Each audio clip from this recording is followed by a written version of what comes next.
What's going on, YouTube? Welcome back to another Heart Over Height episode. Today, we're going to be talking about the Olympics as it's coming up soon here. So, we're going to be going over 5 teams that could threaten the U.S. men's basketball roster from taking home the gold. So if you do enjoy this kind of content, do me a huge favor, smash the like button, subscribe to the YouTube channel, comment down below on what team you're most afraid of in the Olympics. What is the best roster here, whether it's the U.S. or whether it's another squad. So without further ado, let's get right into it. So before we start discussing the 5 teams that are going to be, that can cause a problem for the United States, let's break down the roster. All right, so here I have on the National Basketball Men's Olympic roster page, we have the entire roster here.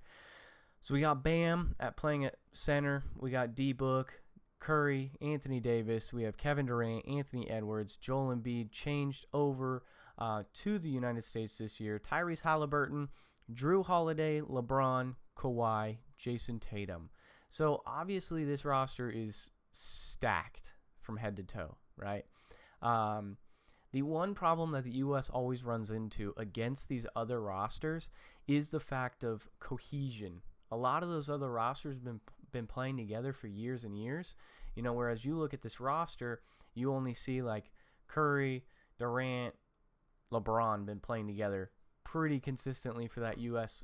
Olympic roster, versus other squads have 5-6 guys that they have that roster, just the cohesion is there and it's tight.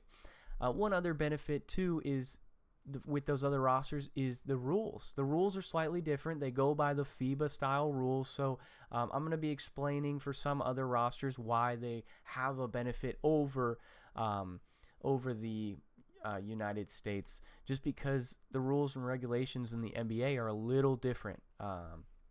But breaking down this roster, I mean, of course, this is probably going to be LeBron's last Olympics. Then you have rising stars like Jason Tatum and D-Book, Tyrese Halliburton, Anthony Edwards, who are going to be taking the reins, and Bam Adebayo as well, who are furthering our U.S. Olympic roster moving forward. This will probably be closer to Curry's last one. I mean, I don't think he'll be making another one at the age of 40, but who knows at this point. Same thing with Durant. I think that they're going to want to go out with a bang and go win an Olympic gold. I like this roster head to toe, of course. I mean, it's some of the best basketball players in the NBA right now are on this roster. I mean, Embiid, he was front runner for MVP. You look at Curry has won a couple MVPs. Durant has won an MVP. LeBron, Kawhi Leonard. You put the best basketball players on the roster together. But a team that could threaten them is Serbia. Serbia is one of those teams because they do have the best player on the planet. That's Nikola Jokic. We can see right here, this is the entire roster. A lot of these names I don't recognize, of course, because they play elsewhere. They don't play in the NBA.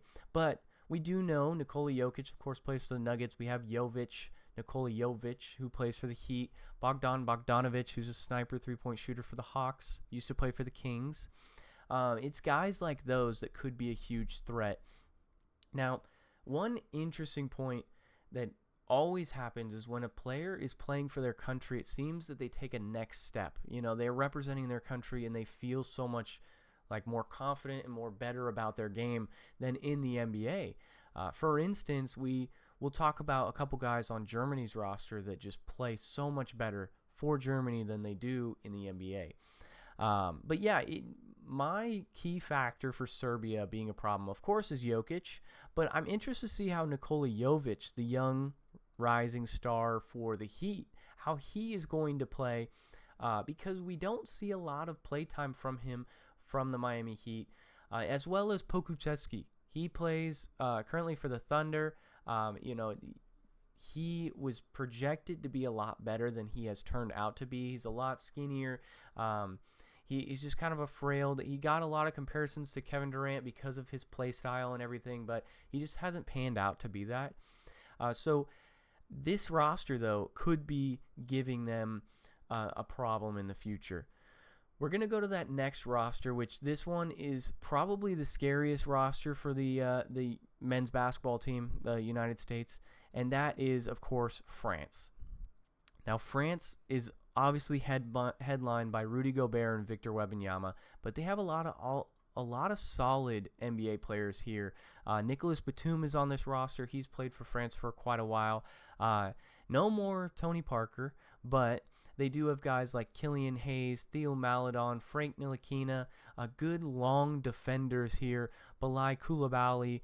They definitely have Evan Fournier snipers. They have a lot on this roster that can be a problem for the United States. The biggest being, of course, the Victor Wembanyama and Rudy Gobert pairing, because there is no defensive three in the key. Meaning that Gobert and Victor Wembanyama can just be posted up on both sides of the block, and those guys being over 7 foot tall each are going to be a problem with the paint. So we're going to have, like, I assume when the United States plays France, Steph Curry is going to have a great game. He probably is going to shoot a ton of threes, and I'm assuming that is what France is going to try and eliminate.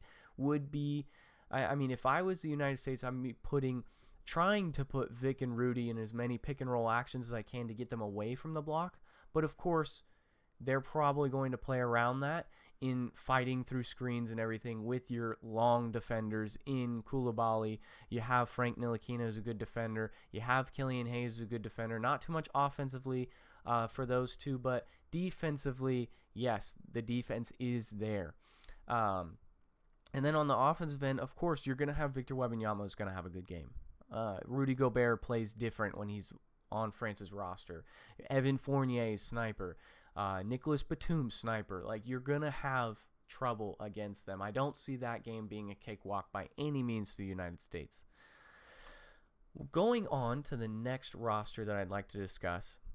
This is another threat, and this is the team that won the FIBA Cup, and it's Germany. You can see I'm wearing the Germany jersey right now. I was born there. Of course, I'm going to root for them. Dennis Schroeder, I've always wanted a Dennis Schroeder Germany jersey. It is on one of my top 5 jerseys all time that I would like to own. Now, Dennis Schroeder plays different for Germany. He plays like he's the best player on the planet when he plays for Germany. You saw it in the FIBA World Cup. He was a FIBA MVP. But then they have guys around him, Franz Wagner, who just got a massive deal. Mo Wagner, who they both play out of their mind for Germany. Daniel Theis is another guy. I do believe, of course, the talent level of the United States is better than a lot of these other rosters. It's the team cohesion that is going to be the problem for the United States because of guys like I just mentioned. Dennis Schroeder is a problem. Daniel Theis is a problem. Franz and Mo Wagner, problems. Isaac Bogna, he'll be an issue. I know that comparing them to the way they play in the NBA you can't do that here in the Olympic basketball because their experience level, their cohesion, they have a lot of versatility here. They have everything that they can to throw at the United States. Now, and then also, it's like that saying, talent or hard work beats talent when talent doesn't work hard. The Olympic rosters of course, we're wanting them to play at their highest level at all times, but because there's not a lot of cohesion with the United States men's basketball team, that could be a problem in the sense of they might go into these games walking in and being like, oh, I'm Joel Embiid, like, I'm the best center in the world or one of 2 best centers in the world. I ain't got no problems here.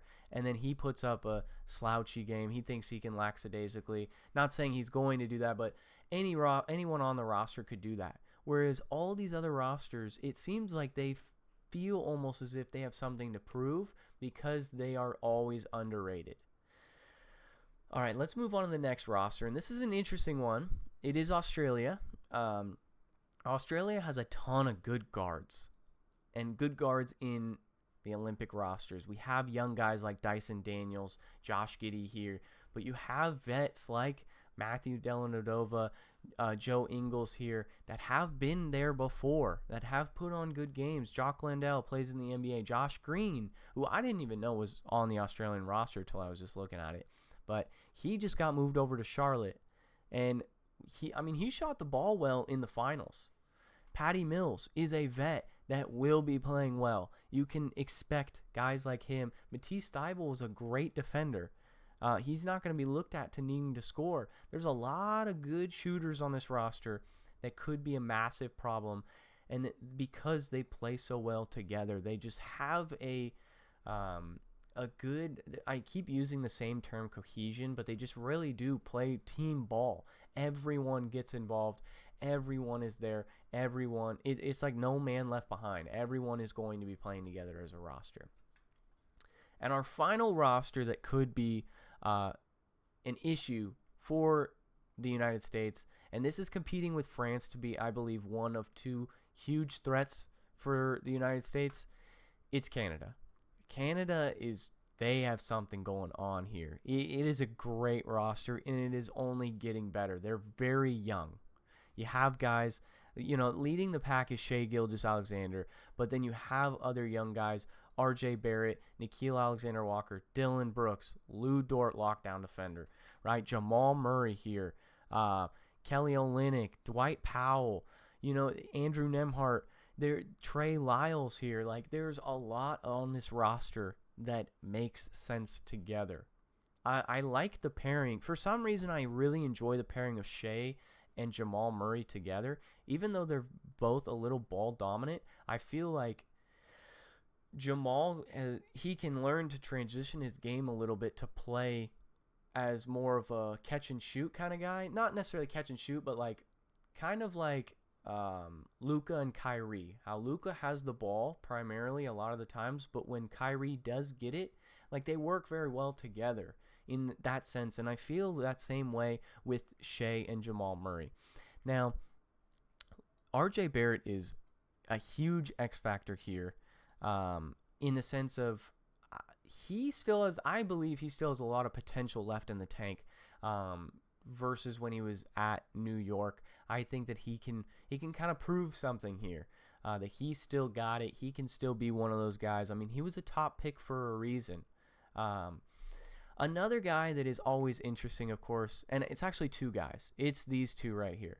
They have very different personalities on the court. Lou Dort being a very quiet guy on the court, but just plays so hard and just literally is a lockdown defender. And then Dylan Brooks, who's going to get in your face, who's going to make you upset, who's going to get in your head.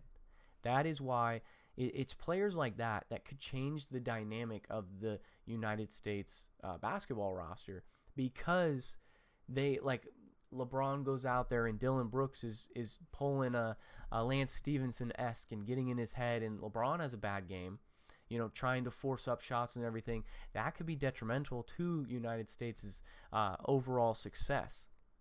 So with that being said, guys, overall, of course, talent-wise, the U.S. has all the talent in the world. Top to bottom, they have the greatest players on the planet on this roster. But cohesion, teamwork, cooperation, and having a bit of a chip on your shoulder is what all other 5 of these teams have. So if you guys did enjoy this episode, do me a huge favor, smash the like button, subscribe to the YouTube channel, comment down below which of these 5 teams, and if there's a team out there that I didn't mention, drop in the comments on who you believe is a massive threat for the United States. With that being said, guys, it's been another Heart Over Height episode, and I'll catch you guys in the next one. Peace.